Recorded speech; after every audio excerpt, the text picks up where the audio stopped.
Michel Drucker, le présentateur de Vivement Dimanche, a rendu hommage à Linda de Souza, qu'il a connue à ses tout débuts en France. On a appris aujourd'hui le décès de Linda de Souza à l'âge de 74 ans. Une disparition qui a ému le monde de la chanson, et plus généralement celui du milieu artistique. La chanteuse est morte des suites d'une insuffisance respiratoire ce mercredi 28 décembre, alors qu'elle avait été admise à l'hôpital de Gisors, en Normandie. Elle avait été transférée après avoir contracté le Covid-19, annonce son agent. Michel Drucker a beaucoup compté pour Linda de Souza dans le communiqué annonçant le décès de la chanteuse. Son agent, Fabien Lecoeuvre, avait tenu à souligner la présence d'un homme à ses côtés, Michel Drucker. Michel Drucker a été un être exceptionnel dans sa carrière. C'est lui qui lui a fait faire sa première émission de télévision, en mars 1978, juste après le décès de Claude François.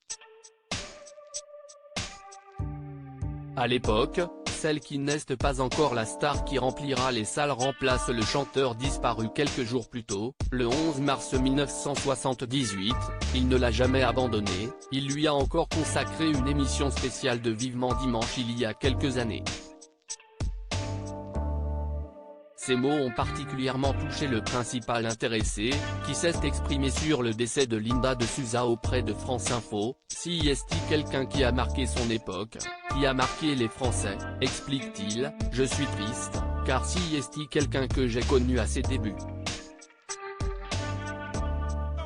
Une femme de chambre devenue star de la chanson alors qu'elle est très jeune, et qu'elle a immigré quelques années plus tôt du Portugal en passant clandestinement la frontière française avec son fils afin de fuir le régime dictatorial de l'époque, une histoire qui fera l'objet d'un livre, La valise de carton, vendu à plus de 2 millions d'exemplaires. L'animateur se souvient d'un timbre de voix très particulier, c'était une très jolie fille. Son parcours était touchant. Son histoire était sortie directement des Misérables. Le mot qui me revient, c'est le courage. Elle ne se laissait pas faire.